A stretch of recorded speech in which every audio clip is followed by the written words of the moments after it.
سب سے باہر والی لیئر الومینیم کی ہے، اس کے بعد ایک ووون مٹیریل کی لیئر اور اس کے بھی اندر دوبارہ سے ایک الومینیم کی لیئر۔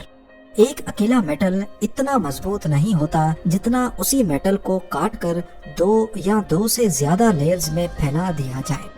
آئی ایس ایس پر ہر گزرتے وقت ریت کے دانے جتنے مائکرو میٹیورائٹس حملہ کر رہے ہوتے ہیں، لیکن یہ اس کی بلٹ پروف لیئرز ہی ہیں جو آئی ایس ایس کو پچھلے 26 سالوں سے بچائے بیٹھی ہیں۔ پر اگر کبھی کوئی بڑا میٹیورائٹ آئی ایس ایس کی راہ میں آ جائے تو پھر کیا ہوگا؟ گاڑی کی سائز جتنا بڑا نہیں بلکہ صرف 1 انچ بڑا۔ اس کیس میں اتنی اسپیڈ سے ٹکرانے پر آئی ایس ایس کی بلٹ پروفنگ بھی کسی کام نہیں آئے گی۔ زمین پر موجود مشن کنٹرول کا کریو پہلے سے ہی آنے والے میٹیورائٹس کی لوکیشن اور پوزیشن کا اندازہ لگائے بیٹھا ہوتا ہے۔ اگر یہ نقصان پہنچانے جیسا ہوتا ہے تو پھر اس صورت میں پورے آئی ایس ایس کو ہی راستے سے ہٹانا پڑتا ہے۔ آئی ایس ایس میں لگے چھوٹے چھوٹے تھرسٹرز کو استعمال کر کے اس کی ٹریجیکٹری چینج کی جا سکتی ہے، پر یہ تھرسٹرز راکٹ فیول پہ چلتے ہیں اور یہ فیول آئی ایس ایس کے پاس بہت کم ہوتا ہے، صرف ایمرجنسی پرپز کے لیے۔ آئی ایس ایس کی ارتھ پر ڈیپینڈنسی ختم کرنے کے لیے اس میں ایک ایسا میکینزم لگایا گیا ہے جو بغیر راکٹ فیول استعمال کیے 4,60,000 kg وزنی آئی ایس ایس کی ڈائریکشن آسانی سے چینج کر دیتا ہے۔ اس کے سینٹر میں چھوٹے چھوٹے باکسز لگے ہیں جن کو کنٹرول مومنٹ جائروسکوپس یا پھر سی ایم جیز کہا جاتا ہے۔ پر یہ فٹ بال فیلڈ جتنے بڑے آئی ایس ایس کی ڈائریکشن کو کیسے چینج کرتے ہیں؟ ان باکسز کے اندر فلائی ویلز لگے ہیں جو کہ 6600 راؤنڈز پر منٹ کی اسپیڈ سے اسپن کرتے ہیں۔ فلائی ویل بھاری بھرکم گول پہیے کی طرح ہوتے ہیں، ٹھیک ٹرین کے پہیوں جیسے۔